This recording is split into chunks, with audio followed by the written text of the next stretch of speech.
बहुत प्रसन्नता की बात है कि इस समय हम लोग भगवान की कृपा से शीतकालीन चारधाम यात्रा संपन्न कर रहे हैं।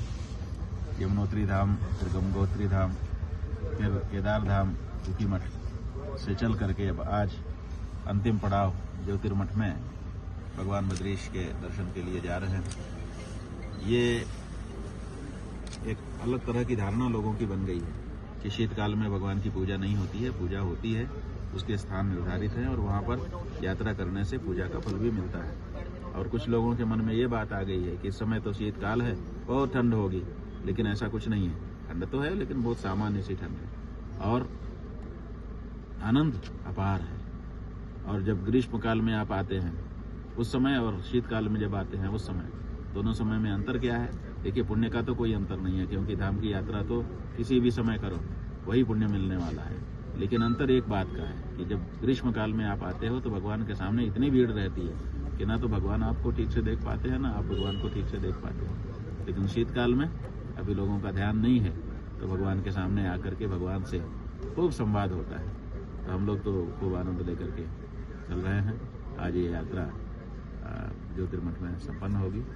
इस समय हम लोग कर्णप्रयाग आए हैं और हमारे भट्ट जी इस समय अपने सब साथियों के साथ हम लोगों से मिल रहे हैं।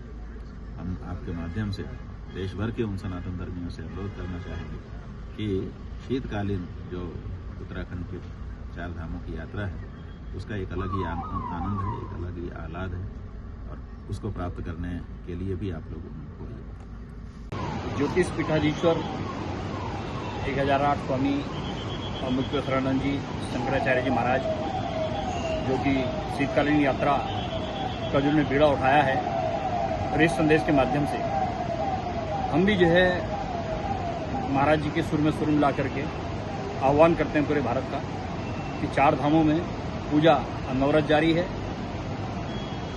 भगवान के विग्रह शीतकालीन पूजा स्थल पर हैं।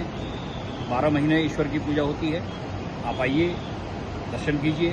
उत्तराखंड स्वर्ग है, उसे महसूस कीजिए। शंकराचार्य जी ने शीतकालीन यात्रा का जो आह्वान किया, उसका व्यापार मंडल जनपद चमोली दिल की गहराइयों से उनका आभार व्यक्त करता है। निश्चित ही इस यात्रा से आने वाले समय पे हमारे व्यापारियों को, हमारे होटल व्यवसायियों को और तमाम हमारे व्यापारी साथियों को इसका फायदा होगा।